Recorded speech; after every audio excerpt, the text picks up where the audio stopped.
The other hand too. But if they say they can't hear you, They're not gonna say they can't hear me. okay, everybody can hear? All right, all right. Don't forget to tell people about the car.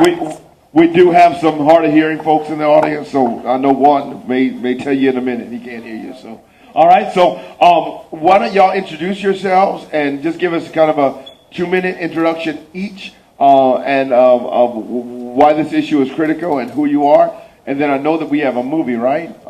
And at some point, I don't know when we want to show that one, but maybe after you guys introduce yourselves. All right. Can we start here at the end, please? Yes.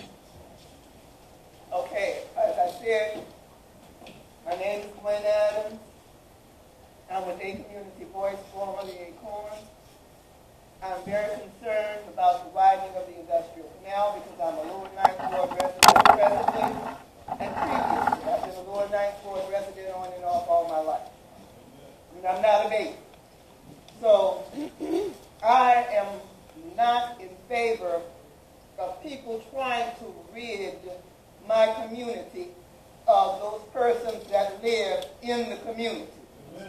They've already attempted to green space the area because I live on the north side of Claiborne Avenue.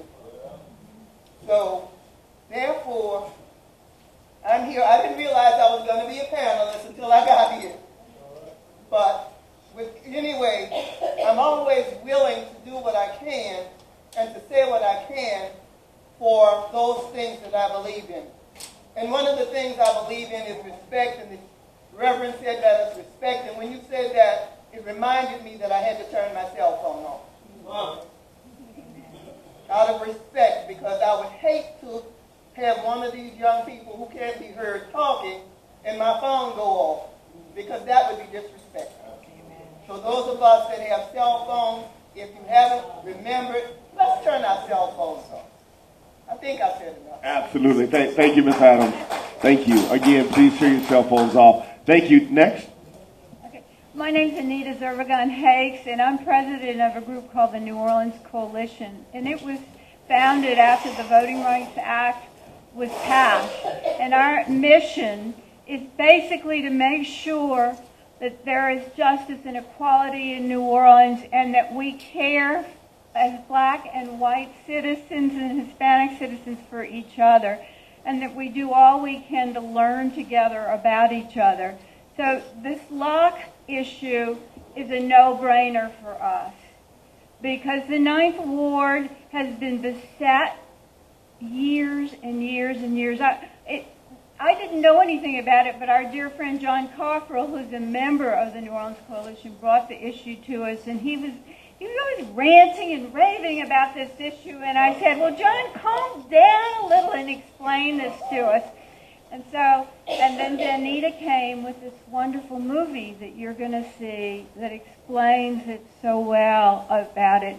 But the thing that got us, and me particularly, is that I think we've seen since the 1800s the people in the lower and upper Ninth Ward, which were composed of mainly very poor black folks and immigrants from all over who were very poor, who settled there, being totally ignored by our powers that be. And this is just another encroachment in that area. So that's what we're here. Thank you so much. Thank you. My name is Austin Allen, and really I'm here on behalf of Reverend Willie Calhoun, who was originally scheduled and wasn't able to be here tonight. But I'm a Lower Ninth Ward resident, and I wasn't a native of the Lower Ninth Ward. I came down after Katrina. I'd been coming to New Orleans before then, but I just felt compelled afterwards to spend more and more time, and eventually moved here. And I've taught for 8 years at LSU in the School of Landscape Architecture, where we're looking at water issues all the time and trying to come up with solutions on how you deal with water and living next to water and living within the whole confines of where we are. And obviously, on the panel here, I'm not for this widening of the canal. I'm very much against it. It's one of the most unique kinds of environments where really the coast meets the city right in the back of the lower Ninth Ward. And so it's an interesting area, a volatile area that does not need that kind of disturbance. And if you look right now, with climate change, we're facing a very interesting moment. The river is high. We hope that while it's this high, nothing comes in from the Gulf, to meet itself there. We're at these kinds of times when we need new solutions, new ideas, and not something from years ago that would not do the city any good and would put everybody in a very vulnerable state. Thank you, Dr. Allen. And as we continue tonight, can we go ahead and, if the movie is queued up, can we go ahead and watch this film? That'll give us a lot of information about what's going on. Also, too, want to remind everybody in the audience tonight that there are buckets to the left of a bucket to the left of the stage, and also one to the right of the stage. They are for index cards. There are index cards. I'm sure many of us gained a lot of education from it, and some things that we may have been aware of, but some things that we certainly did not know. Could each of you take a couple of minutes and just kind of draw from that some very significant things that you think need to be highlighted in our minds tonight as we give this more attention? Can we start with Ms. Hake? Oh, thank you. I guess I watched this film again for the 4 times today to try to get a handle on the dates. And the other thing that I tried to get a handle on is all the acronyms. And I mean, there are a lot of acronyms. This stuff has been going on for a very long time. And to me, I would go through this with you, but what I really feel in my heart, and I watched some of you with little tears in your eyes, that's what I feel in my heart with it. But it is more than the lower 9. It is all of New Orleans. It's St. Bernard. It's the wetlands. It's crazy thinking. And I'd like to talk for a minute about the actors. John would tell you he's been working on this with people in the lower 9. Raise your hand if you're in the lower 9. Let's see, okay? 30 years, right? Or plus, huh? Plus, okay. So, and nobody listens. So this is really important because it's 2019, right? The Army Corps of Engineers is going to ask for $1 billion for this dream. People love the Port Authority and the Army Corps.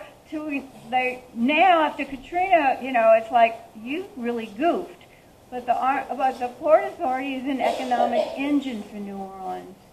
And so when we met last time, we were all angry and screaming and yelling. And then I said, after we kind of came together, I think it's really important that we can't be the deciders. The Port Authority has all the power. And Congress has the power. What we need to do is talk to them so that they will listen. So I think the biggest challenge for us is to somehow be in their moccasins so they will listen to us, besides being angry. Because I've seen too many times where we just get ourselves so angry they won't listen to us. And we've got to figure a way to get into their heads. So if you can picture, and this is what I kept picturing watching this, okay, first we did the lock because we wanted more to open up the river to the Lake Pontchartrain. Okay, so we opened that, right? Correct me if I'm wrong. And then from there, we went to the Gulf Intercoast Waterway. Okay, so that's all these navigational parts which open into the Mississippi now. And they go from Florida to what? Texas. You're the expert here, right? Okay. And then in 1956, we have MRGO, and that's the new Mississippi River, a straight line for that water to flow in. Okay, so it is from time immemorial. I was looking at 1915, there was a hurricane that flowed at the Ninth Ward. It's like about almost every 5 or 10 years that was going on. And we have to do something about this, or we will have no city, and that's my feeling. What, Neil? That's the sad part about it. Yeah, and I think that, I hate to even say this, Katrina, as awful it was, it may be the blessing that will allow people to open their hearts and understand who aren't in the lower Ninth Ward, you know? But anyway. Open their hearts and open their eyes, because Katrina brought forth things that they could see. Right. That it didn't just affect persons in the lower Ninth Ward, but that it affected the city in a negative manner. Thank you. Dr. Adams, please. Yes. Allen, I'm sorry, Dr. Allen.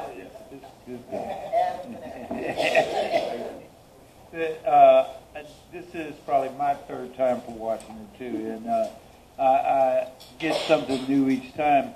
But I love the fact that he ties in very strongly that all these moves made, you know, were at the sacrifice, with this idea that we can sacrifice part of something and it won't affect the rest. And just like you're saying, we know that if you sacrifice this part of it, you're sacrificing the whole thing at the end of the day. And that's what I think has to be taken into account. We can't come at this as isolated communities. It has to be that kind of effort, because climate change is absolutely on us, and I think that's what the film really brought home. As late as last week, you had somebody die in Baton Rouge from flooding. And it's because of these water surges that happen. The whole thing on climate change is these radical shifts that happen almost at the spur of a moment. That's what we know about climate change, that's the period of time we're in where you're going to see this kind of thing happen. And if you are more vulnerable because you are widening the canal, it's going to endanger the city. And just like you said, as it broke on one side of the canal, it broke on the other side of the canal during the flooding there, Katrina. So you can't just, feel that all this is in place and we're okay on this. That's my first, I guess, and most important thing that I see that comes out of this. The other thing is, I don't believe the economics. All right, I don't believe the economics. What we're being projected is that this is this steady growth that will happen at this particular port at this particular time. One of the things when this whole strategy was put together was New Orleans was the West Coast port. All right. Then we happened to build real West Coast ports, Los Angeles, and now in San Francisco. Now it's actually in Alameda, Oakland, that container port, and then all up and down the coast there. There is a competitive level that happens everywhere that makes that quite a different statement. So I don't even believe the economics can hold up.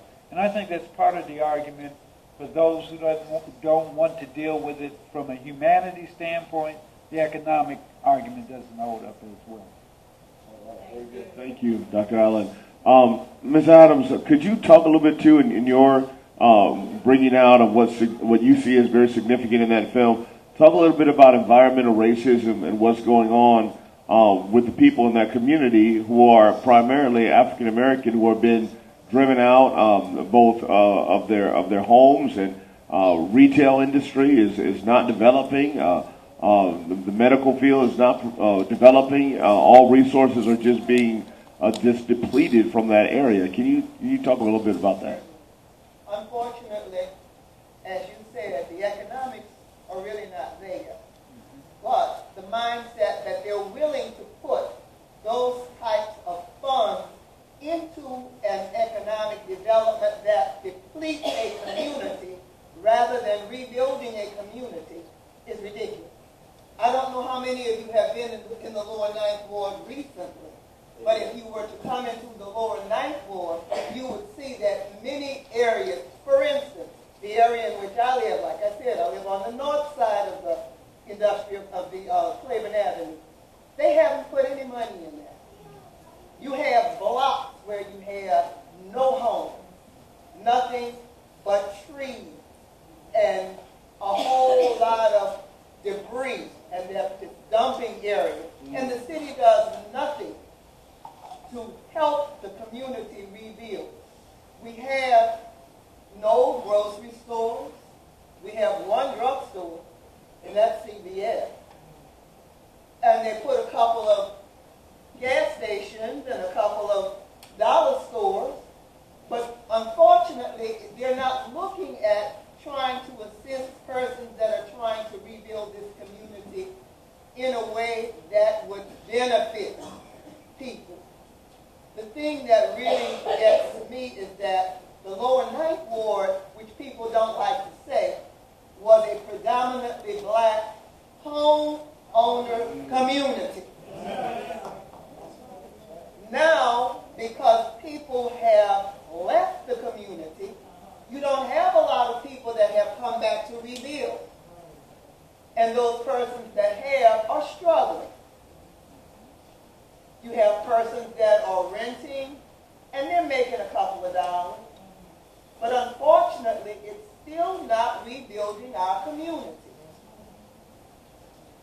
We need people infusing funding into this community that would help the development of the community economically.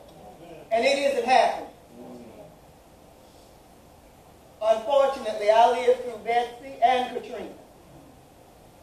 And I saw Betsy, when it was Betsy, they did a bit more for rebuilding the community than they've done for Katrina in the lower ninth ward. Ladies and gentlemen, St. Bernard Parish was also impacted by Katrina. If you would see the difference and the imbalance between what St. Bernard Parish has done for their community and what Orleans Parish has done for the ninth ward, both upper and lower, you'd say, what in the world is going on here? They didn't want to stop the buses from coming through because they were making money on the buses. But they didn't put one penny of that money into that community. It is still hurting. And unfortunately, they want to deplete this community so that they can get these blocks built, so that they can say, well, look at what we've done. What you've done is kill the community. Yeah. You destroyed it.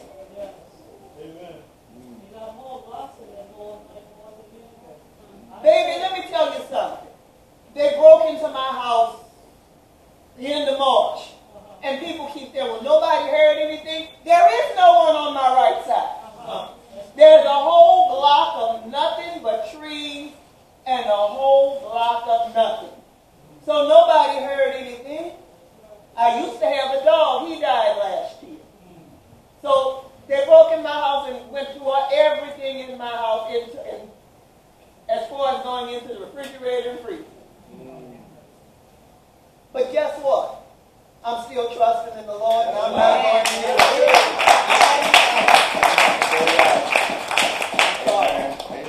So if we don't fight for our community, isn't that right, Bill? Bill, you should be amening me down here. You're doing enough talking about us. Keep on. If we don't fight for our community and stand up for our rights, nobody else will. Absolutely. We're going to turn to some questions in just a moment, but can somebody address what I heard Ms. Ake talk about Congress, but what is the responsibility of the local government? And where have they failed, and where do we need to go to them and stand up for justice on this issue, and what change needs to happen? So Well, what weight do we put on them? Where have they failed and fallen short? Okay, I'd like to take one sentence before that. The key actors that we have to, that are impacting us, that we have to impact, is the Army Corps of Engineers, the Port Authority of New Orleans. The banking interests have been really strong in here. The state legislature, the Port Authority is a state entity, okay? And governor who appoints people to the Port Authority. Congress, which will appropriate the money this year if it's allowed to go through. And the other big actor, of course, is CAWIC, the organization here that you're a member of, and other groups. Now, the Landmark Society, who was not, has also joined in now too. So I think the CAWIC has been really important in trying to get people in other parts of the city to see how it's important for them. Now, I think, because I go to the city legislature and just sit there a lot, and I think we have a good city council, I'm sorry, that and mayor that understand that they're on the hook when we have another Katrina. And that these are the citizens that vote for them. And so I think that argument needs to be made, is that you don't have any power here, but in the end you better get some power from the legislature. We worked really hard this year at the state legislature to try to pull back some power for our city, but they take it all away. And so we need our city council and our mayor to fight for this, because they're on the hook. I mean, the cost will be there. I was thinking about that a lot today, so I'm glad you asked that question. Thank you. All right, anybody else want to respond to that? Dr. Allen? I just wanted to say on behalf of what the CAWIC order, effort has been, that at least twice, and somebody can correct me on this, at least twice been able to push this issue back away from the Army Corps moving forward. And I say that to say that this is a winnable fight. All right, this is a winnable fight. This is not, impossible. If we fight, we are going to have to fight where it counts, in the ballot box. Yes. We have to get our people together, unify them, and let them know the importance of getting out to vote against it. Yes. It's not just, we can't just talk. We have to mobilize persons. If we have to put them if I got to put them in the back of my raggedy car, I'll put them in the back of my raggedy car and bring them to the voting place. Yes. Amen. Thank you. We're going to turn to some questions. We've got about 10 questions from our audience. And panelists, some may be directed to you as individuals, but some may not. So just jump in as much as you can to answer these questions. We give about 2 minutes every question. We got about 10 of them, so we should be able to do it in about 2.5 minutes for every question. Thank you, Pastor. The first question just says, is it true the Port Authority is not involved in the decision-making for widening the lock? They have removed their support and approval. I'm not sure. Answer is yes. The answer is yes? Answer is yes. Okay, good. Bill. That's a good word. Anything else you want to say on that? Want to expand on it? Yeah, the Port of New Orleans still would like to see the project. They're not the local sponsor anymore, right? There is no local sponsor. The port wants somebody else, like the federal government, to pay for a new Central bridge because they're tired of taking care of it. But it's a really important historic bridge that is of tremendous value to the city of New Orleans. So we need to get the city involved to talk to the port about that. Thank you. And to add to that, it was public opinion that caused the Port Authority to withdraw their support for approval. All right. Okay, this one states, please name names. Who exactly will profit from this?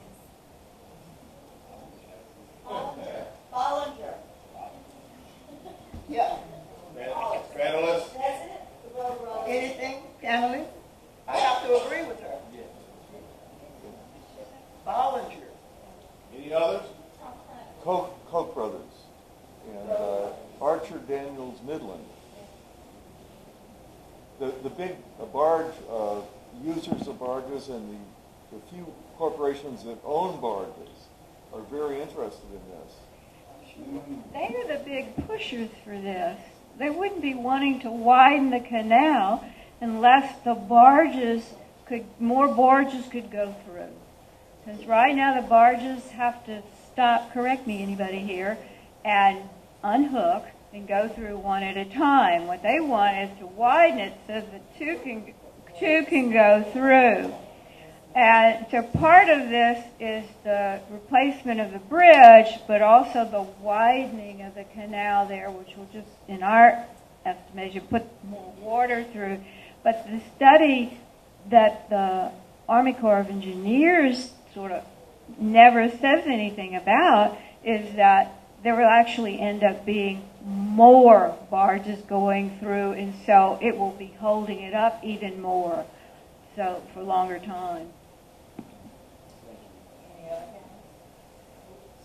No, I just would like to agree, and then that's speculating on the amount of growth, which I go back to that I don't know that they really can justify that kind of expenditure to begin with. Thank you. This one says, why not Violet? No land there any longer. Easy to relocate and it wouldn't tie up traffic for 13 years, ruin any economic development, or risk human lives. Because the persons in St. Bernard Parish are not going to stand for it. They're not going to stand for it. They're not going to allow people to push them around and do them anything because they are vested in their community. That's what we have to do, become vested in our community and make sure that we're letting them know when we vote. Violet doesn't have any land left, though, so now that's a done deal. It's not an issue anymore. Not at all. But they're still not going to allow them to do what they want to do to us. And in John Barry's book, Rising Tide, he explains that after they blew up the levees in 1927, they were supposed to compensate people in the St. Bernard Parish, and that's what caused a particular divide to happen. They're still waiting on that 1927 money.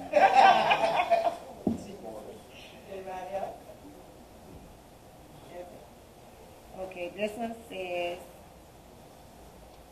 has there really been any increase in traffic along Canal? 2017 was low according to records. Lock was being repaired, then no rise in traffic. Are they talking about maritime traffic or traffic along the bridge? Maritime traffic. I haven't seen any increase in maritime traffic. And I live 2 blocks from the levee. Bill, you live on the other side. How many blocks from the levee? About 4 blocks. There was a 6-week span that the St. Paul Bridge was closed to maritime traffic. And we're still trying to figure out in that 6-week span, how did they get the barges from one place to the other if the St. Paul Bridge was closed for 6 weeks? No. Yes, Lord. Anybody else? I'd like to do that myself. Okay, this one states, can we propose a better solution to the port that would give them something to get behind, port walks, riding industry, parks, etc.? Absolutely. I think people have been coming up with great creative ideas over the last few years, and I think if they even took a fraction of that money, they could rethink the whole way we're doing shipping in this area. And that's where I think that's the thing on another level that the state is probably doing without saying it, is rethinking how we do the whole port system in the state of Louisiana to begin with.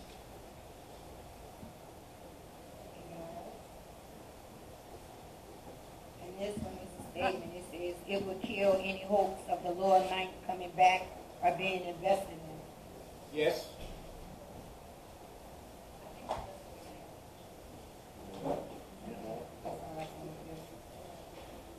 true. True.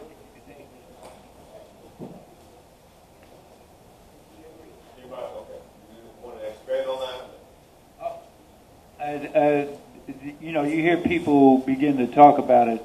First of all, what Reverend Calhoun would tell you right off is that they have to dynamite the concrete that's in place now, and that it's the equivalent of the Empire State Building laid, Chrysler Building, excuse me, laid sideways there. And that it is built in such a way that if you had to do that kind of dynamiting, you probably are going to mess with the foundation of a whole set of buildings that are on that side of the lower Ninth Ward. So that starts, you know, killing of the dreams, you know. And then, you know, we have to go through 13 years, I think, of construction, which means that it's 13 hurricane seasons. Okay. You can begin to see how that would, you know. Part of our commitment to love, respect, and peace in this room means that if you have a sidebar conversation, if you can step out of the room, there just seems to be a lot of sidebar conversations going on, so that we can abide by love, peace, and respect. Just kind of keep that at a minimum if you could. The next question states, what is the likelihood and time frame for New Orleans to be underwater if climate change is not stopped or reversed? That's not a question that I'm equipped in. That's what I think this gentleman said. It's going to happen if we don't do something about it. But there was a previous question that talked about alternatives. What could we do with $1 billion to protect us? What could we do with $1 billion to rebuild what we destroy? You know, the Desire Project was built on terribly and toxic waste dump. We need to remind people of that and make them ashamed. I mean, they need to be ashamed that we did that, and maybe we can get something out of shaming people. I think the seriousness of climate change still hasn't been grasped yet. I know in the Bay Area, a lot of research that's going on is predicting that they will see a 4-foot rise in sea level. Those cities are, in fact, preparing themselves with the idea that there will be that kind of rise. You're seeing people talk about turning streets into canals, you know, that right now just evidently are streets. I think that's the way you begin to think about this. It kind of creeps up on us in a way where we feel a comfort level that we shouldn't. And I really reflect on what happened in Baton Rouge last week. I mean, that was just because of all this water coming in all of a sudden, but there's also water that's already there from Mississippi and from it being as high as it is. And so there was no way to really push all that water out at the speed that people wanted to push it out. And so your underpasses or your low areas became dangerous all of a sudden. I think that's going to change the way we design cities right away, is that we're going to start looking at those spaces and figuring out how to do those differently. You're going to see those kind of moves happening, and that's now. You know, that isn't 5 years down the road or 10 years. Absolutely. I'm glad you brought that point up, because one of the things that I'm consistently saying is that when it comes to climate change, we often talk about mitigation of the catastrophic events that are going to happen, but it's time we started talking about preparation for these catastrophic events that are going to happen and are quite imminent. And we really need to go to our city council, to our mayor, and say, what are we doing to prepare ourselves? Because we're behind the 8 ball. There's some serious things that are about to happen, and we're not prepared for it at all. So thank you, Dr. Allen, for bringing that point to light. Thank you, Pastor. The next one asks, who are the politicians supporting the lock expansion, and who are the politicians on our side? Or do we need to vote out? Anybody? Take your pick of the Republicans. Any names? Scalise. That's something we need to find out. If we get to the ballot box, we need to know. All right. That'd be I'm very sure helpful. by the time we get to the ballot box, we will have researched that and let people know. Thank you. Thank you. We would appreciate a list so we can get it out to everyone here. There are a few of our organizations, such as mine, that do ask the candidates, how do you feel about certain things? And we go through a process to decide what it is. And so I think I will make sure we put that on. But the League of Women Voters does that. And maybe if there's a group that can come together and find out who those groups are that ask the politicians, and then we can all do a letter in the newspaper and expose them. Yes. We got to figure a way. Okay, the next one. Have they done a recent environmental impact statement? We must insist with all the new science available. The last one was in like 1997 or something. Is that what I remember when I tried to put it down? 1997 was the last one that was done. So, before Camille. And this is a whole new process they're asking for. And yet they're not going to do what's currently in law, that you have to do an impact statement whenever you do something. Can you hold the microphone? Oh, I'm sorry, I have a little voice. But I was going to say the last impact statement was in 97. This is a new effort with some of new things going in to redesign the bridge and to do some shearing up. They're saying they're going to have to make the levees go up to 25 feet all the way along the canal. Because now they're at 17 feet to protect us if they do this. So, and there's no money for that. So there really needs to be an impact statement, and that's the law. But they want to get the money before they do the impact statement. Next, it asks, can we get St. Bernard citizens to join us in New Orleans, L9, Bywater, anyone traveling south, get the Muro Foundation to help? Yes, I believe that's going to be the saving grace is to make a coalition that works, and and that protects all the people involved too. Because it's going to impact, if they do this, it's going to impact not just Lower 9 and Upper 9. It's going to impact St. Bernard, New Orleans East as well. And that's what I would like to make a statement on New Orleans East, because we're all in this together. That's correct. And as long as we've been back, we've been making plans to do things differently. We've been here since after Katrina, going through it all. And it's still nothing different. But I also live in St. Bernard Parish too. So it's the powers that be. And it's us. See, the people stick up for each other out there. We don't. That's the sad part about it. And if we don't learn how to unite ourselves, Amen.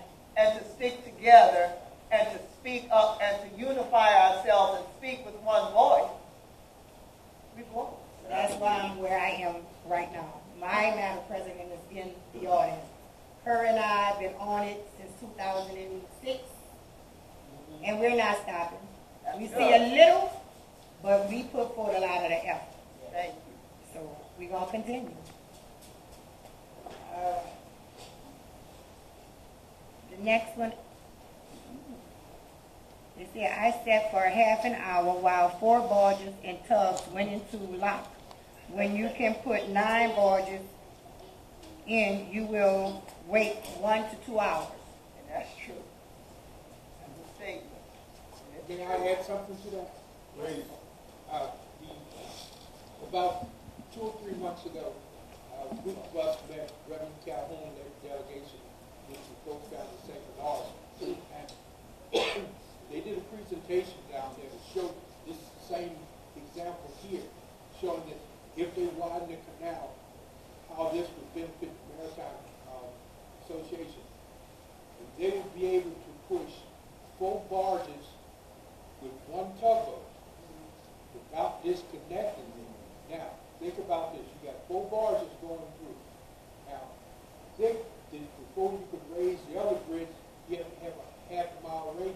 So you're pushing full through, okay? Yes. St. Claude Bridge.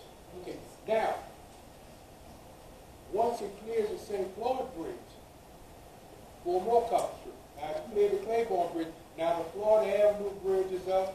Yes. The St. Claude Bridge is up. Yes. If something happened on the Yes. Rick on the Claiborne Bridge, you're not getting out the night. Now, So they're not getting out of St. Bernard either, because if they're coming that way, what's going to happen? that was one of the things that we covered with the people in St. Bernard and the president of St. Bernard Parish. He was very receptive to that. Also, about 2 weeks ago, a group of us met with our council lady, Sidney Wynn. And we asked her in the next meeting that we will meet with her is to bring the president from St. Bernard Parish. Also, they laid out a plan is to have a representative there from the Cedric Richmond's office, also from the Steve Police's office, because these are federal monies that will be allocated from the federal government. And the plan is to ask them to put an amendment not to fund this project. It's a long shot, but it's a shot. So those are some of the things that are being done right now. Anyone else? I think we're talking about we need to get to Cedric Richmond, Scalise, and I mean Cassidy. And some of these people are not easy, but Mr. Don, you had a statement?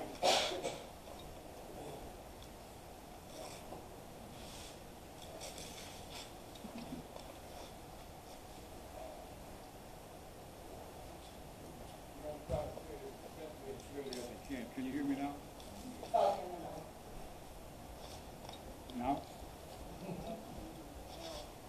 1, 2. in front of your I man. want to tell you something simple, if I can. Where I live now is exactly beside the industrial canal. And I see this canal as a much bigger project than how it sounds when I hear us talking about it. The lock here and the bridge there. This canal, and I hear it in the movies, I hear it everywhere now.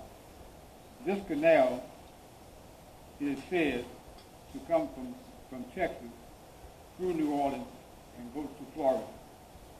Has anybody else heard that? That's what I always hear and read. In actuality, this canal, the Intercoastal Waterway, it's called, comes out of Corpus Christi, Texas. Up around the hook, over to Louisiana, through New Orleans, through the Lower Ninth Ward, through Mr. Gulf, and on out in the Gulf, through the state of Florida, about, I think, Midway or higher. This canal goes back into the coast of the U.S., and it goes up coastwise. And the second place that I encountered it was in Port Royal, South Carolina. Port Royal is a very, very deep harbor. It's near Hilton Head. And Port Royal in the north was the home of Edward Teach, Blackbeard the pirate. He harbored in Port Royal, South Carolina. His southern home was in Port Royal, Jamaica. In the States, he was in Port Royal, South Carolina. We still have festivals up there for him the way you have festivals for Mardi Gras down here. Okay, the next one said, can you talk more about the 6 severe storms? Well, it depends on what we're predicting. The deal is that as the Gulf heats up more, you're more vulnerable to hurricanes, and we're having a very interesting summer, and I don't mean that in a way for us to panic or anything like that, but I just think that everybody's watching very closely. The tornadoes were some kind of sign that things are not normal in terms of the way that the weather patterns are working. And so we're constantly breaking records every so many weeks. We'll hear, well, there was a new record broke here, a record broke here.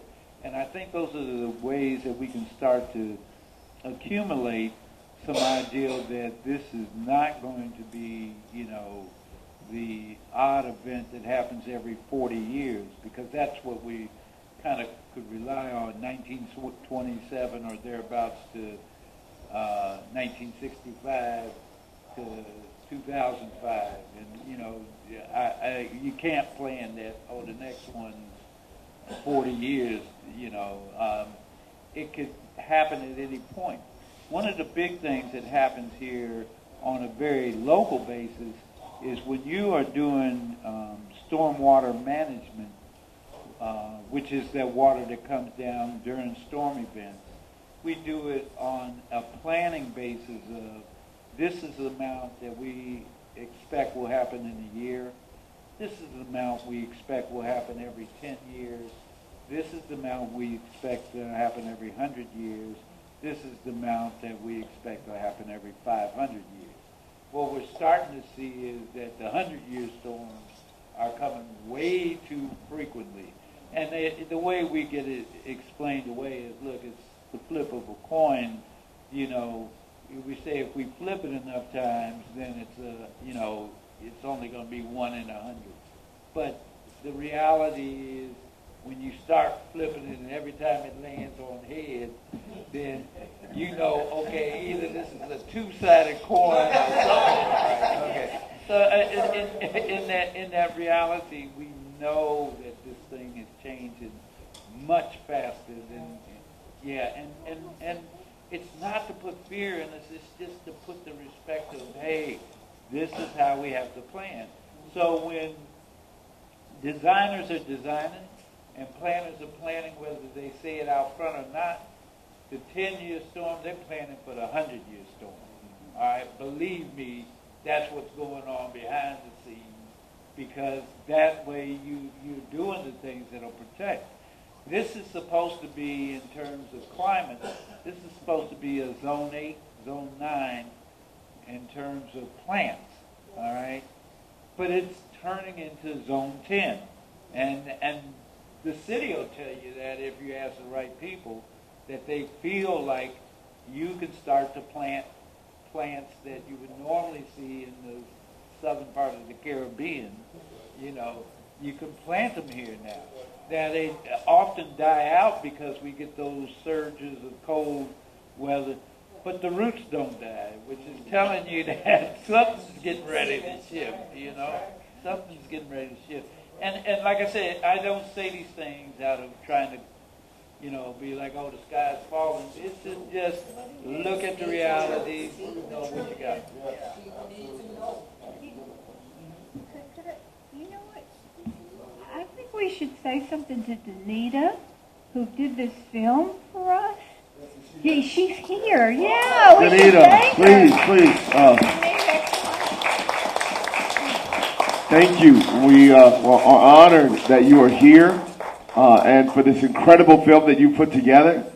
Please, if you got a question, please. I wanted to say that I made this film with my husband, Patrick Jackson, who's up there as well, so I don't want to take all the... But I don't know if y'all noticed it, but Harry Shearer was in the audience earlier today, and he's a big activist and not a supporter of this project, and he said a way to kill this project is to lobby the entire House of Representatives Appropriations Committee. The House, as you know, is Democratic at the moment, and so if they do not approve this project, it doesn't go to the Senate for vote. It just doesn't go. So that is one way that we can fight it. And I think we also know that Cedric Richmond is he on this committee? He may even be on this committee. And then there's also an unlikely partnership with Kennedy as well. So we've been trying to work with him as well. So anyway, thank y'all for watching. The next question is, what is the position of Cedric Richmond? What is the position of Council Cindy Nguyen, who represents the district? I can answer that one too. Okay.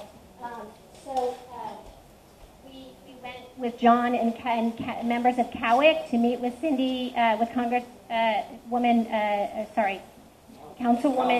Cindy Nguyen, and she's on our side. So we are working with her right now to get the movie to be screened to the full council, and she wants to, what was it, John? She wants to write legislation to block it based on the historical nature of the neighborhood surrounding the lock, based on the historical nature of the bridge, the St. Claude Bridge. And then also, she was looking into the environmental stuff too, wasn't she? Because it's an industrial canal, so there's a lot of gunk down there that would get disturbed and go to who knows where. So that's that answer. Thank you. Thank you so much,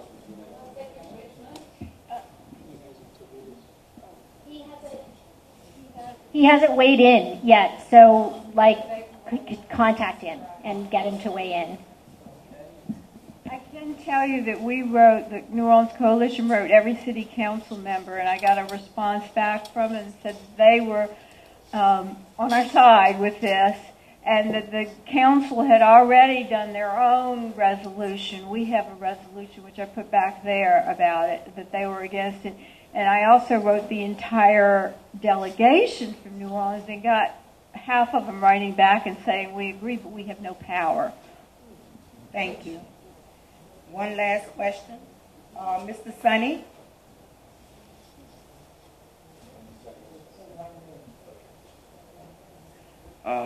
I would like to know, what is the actual problem with the canal expansion? Because it would do a lot to divert the floodwaters that come through, but it would, I wanted to hear more of what is the exact issue, how do you plan to address it, and how long do you continue to want to push this issue? Who do we address? So this is what I want to know. This is my question. You see it as a positive thing? I look at it as change. But to see the issue and identify the issue is what I was asking, trying to see exactly what is the issue, how is it affecting the community, and what we can do to effectively stop this from happening. I'll go a little bit. I'll definitely.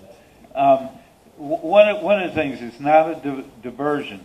All right, this is in fact because the way the lock works, that it's really the movement of water more like this, which it is inner flow like this too, but it's not like the Bonacari spillway or the Morganza spillway where you just opening it up and letting the water go where it naturally wants to go in terms of that. That's not what this is. So first of all, what it's doing, because as you heard, you'd have to raise the walls from 17 feet to 25 feet. It means that much more water is sitting there at all times, all right, because it's based on the river level, all right. And it's saying that I guarantee this wall is going to hold back that water from, washing people out on the other side of it. So it immediately puts everybody more at risk from that alone. The real problem, though, is even getting to that point. The 13 years that it takes to actually build this thing is really saying that everybody's going to be at risk. And it's at risk based on a guess. I guess that 13 years from now, the economy is going to be at this point where this kind of risk was worth it, And I'm doubting that from the beginning. All right. Yeah, because what we absolutely know is that as scientists are telling us, we've got about 12 years to get this climate change thing under control, and we really are far out of reach of getting it in control now, or we're doomed. So 13 years is far too long. But I wanted to just say, what happened when they did what they did is that the natural ebb and flow of the river was destroyed. The estuaries which protected us were destroyed. Trees and plants which held the water and the soil were destroyed. The silt that would naturally flow over and create another levee was destroyed. It all comes flowing down. So we desperately need to put some of those things back in place. Thank you. And I would like to wanted something? Definitely, I need to say that in reality, while they're doing this these 13 years, should something occur whereby they need somewhere for the water to go, they have no qualms with bombing the levee like they did for Katrina and letting the water come into the community. And I'm going again. I'm sorry, I don't see anything positive about this, because if push came to shove, they're going to look at their economic development rather than my life and my property. One thing, the visual speaks for itself. If you look at the yellow line, that yellow line is pushing the water all the way to Galvin Street. So the river has moved to Galvin Street rather than where it is right now with this new lock expansion. Thank you. The 16.5 acre canal, right? Right. That's scary. That's what's right. And what's up there are toxic sediments. You know? I'd like to bring up one more guest to talk about the circumstance, Dr. Jones. Thank you. 4 minutes. He says 4 minutes. I got to rush. So look, thank you all for letting me speak, and I've enjoyed listening to all of this. So as a physician, this stuff strikes me very hard. My job is to help people. That's all I do. That's all I've ever trained to do. 15 years of training, 20 years of practice. And when I moved to New Orleans, I said because of what I had done all of my life is see older black people, younger black people, those who were disenfranchised, those who had little, they seem to always get less medical care. And we have all the data that shows that stuff. It's not even worth trying to back it up with science. If you don't know the data there, I'll be glad to talk with you, but it stands to reason that most of you all know that minorities get worse care than others. What we, the black doctors that I grew up around, the black doctors that I wanted to be like, gentlemen like Henry Evans, gentlemen like Shelton Barnes, what we did was we said once we finished up, even though we could make lots of money if we went out to Beverly Hills and fixed noses, or if we went to Mandeville and took care of all of the bad hearts and lungs and livers there, where we would get premium insurance and we could do concierge medicine and all those things. What we said was, no, I'm going to work in New Orleans proper, okay? This was not a sacrifice. Doctors don't starve, right? We get to make some decent money. Even when we're taking Medicaid and Medicare, we're going to live okay. So it's not a sacrifice to say I'm not going to be a $1 million doctor. I'm going to be a couple $100,000 day kind of guy, and I'm going to be able to take care of my kids. But most importantly, I'm going to be able to take care of those faces, those voices, those cooks, those other professionals who look like me, sound like me, and who love me perhaps a little differently, and I should perhaps see them a little differently. It happens to be the case that most of us, when we take care of patients, we tend to take care of people a little bit better when they look a little bit more like us and sound a little bit more like us. And that's just human nature. But so what we've ended up with is frequently black doctors take care of black communities. I have an office in the lower Ninth Ward. When I first came here, I was taking care of patients by St. Bernard Projects. I've almost always taken care of minorities in their communities rather than forcing them to travel to me.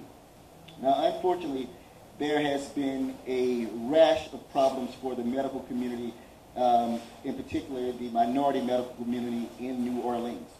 Some of it started with Katrina. After Katrina, my only black neurologist that I could refer patients to, you know, that's the brain guy, right? He left. He did not come back. That's the office of Dr. Jones. They knew if I need a cardiologist, I can go over there. Those same people were able to tell their friends and families, hey, we don't have to leave our neighborhood. Shelton Barnes' office is right there. Henry Evans' office is right there. And oh, Dr. Jones' office is right there. Well, all of us no longer have that position. The government, for some odd reason, unknown to me to this day, I still say, I do not understand this, I cannot make sense of this. They decided to make all of us convicts. Okay? Now, what I mean by that is things that we were accused of, tried for, and convicted of. are the exact same things that other individuals do every single day. All legal, no problems, but it's easier to make the black guy seem like a criminal. So this is not something new. This has happened up and down throughout the course of American history, that black professionals are taken out of their community. And I don't mean to sound like I'm trying to sound like a martyr or a high and mighty, but when you take the father out of the family, the mother will suffer. The children will suffer. The educated people, they're not better than anyone else, but they're to be relied on in a different way. Just as the strongest guy in the community or the strongest girl in the community, we're going to rely on them. I'm going to rely on you, okay? We're going to rely on them. So lots of people relied on us, not just for their employment, but for their medical care. It was that someone would come and say, I never saw a black cardiologist in my life. That dude, he sounds like me, he looks like me. And those people then hopefully aspire to do more and to help their communities. We cannot help her rebuild her community. As many years as I spent in the lower ninth ward taking care of patients at what's now the Pete Sanchez building, okay, as many years as I spent there, I can no longer help her rebuild that community.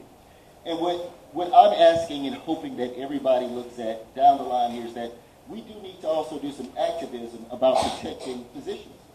Because it's not just the black physicians. It's almost every melanated physician community ends up in trouble. I can give you names of Indian or Asian doctors who are from India, and the likewise, who the thing they did wrong was not be in the support group, the construct that would protect them from a problem. Now, the other guys who, I'm actually sitting here with you all, which is fun, but my 3 colleagues are actually in prison at this moment. Okay, at this moment. A 73-year-old man was sentenced for 5 years in jail for having signed his name on paperwork. As did I. Same paperwork that we all signed. If you find a doctor who can pay more attention to paperwork than taking care of patients, he's probably not a very good doctor. So we sign paperwork all the time.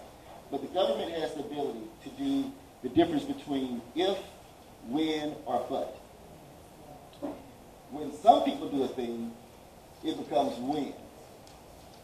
If other people do a thing, they say, well, if, or but. Okay? So in the years coming, this may not be something that I am able to make more sense of. But I hope you all will. Because Martin Luther King said that your true blessing is your health. Right? Yes. He also said that we're constantly fighting against the ravages of war, poverty, and disease. Okay? That's what we're all doing.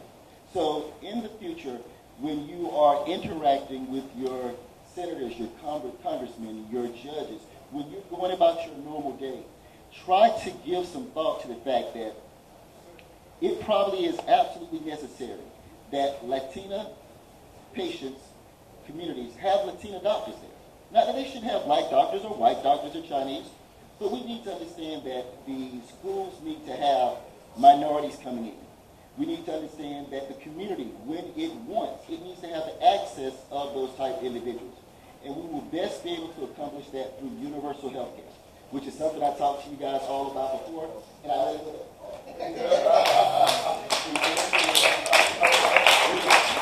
You were revving up for more. That was going to be another. That was good, though. Thank you.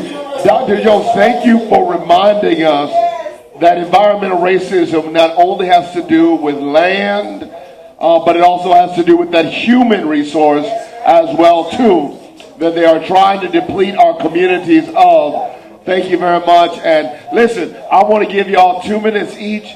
If you could just give us your closing remarks each, 2 minutes of what we need to know, and also how we as a coalition can jump on board and assist you better. So 2 minutes, please. I think I've said, and I'm taking, since we're in this order, I think I've said more than enough of what we need to do.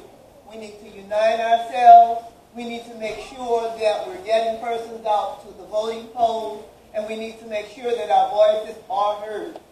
And I don't mean just by how loud they are. I mean by how intelligently we speak, and I'm not talking about your education. But research your information, make sure you notice if I didn't know what was going on, I said I can't address that. I'm not going to sit here and tell you I know how to answer a question if I don't know. But research your information, make sure you know what you're saying, and then unite yourself and get people out to the polls. Thank you. Thank you. Ms. Hank. I just totally agree. I think that one of the things, I mean, I considered myself knowledgeable about this subject, and then you asked me to come be on this panel, and then I figured out I really don't know enough. So I think we do need to learn. It's very complicated, and maybe some of us can get the issues together and get them to folks at Justice and Beyond, and maybe you guys can put it on the web. So if people have something they can say and they feel good about it. Thank you. Dr. Allen. And I'll just end with, I love seeing also multiple generations, from the young to the old, working on this, because I think we can learn from each other. And the younger ones have different ways of getting that word out. And I'm like, let's do that. And we all can be observant and learn, as we're saying, because I think it's not fixed. Where only these set of people know this and only these set of people know that. If we can trade that information with each other, we can get so much further along. Would y'all join me in showing our gratitude for our panelists? Panelists, just hold on there for just a second, because we always like to devote at least 10 minutes to some action planning time.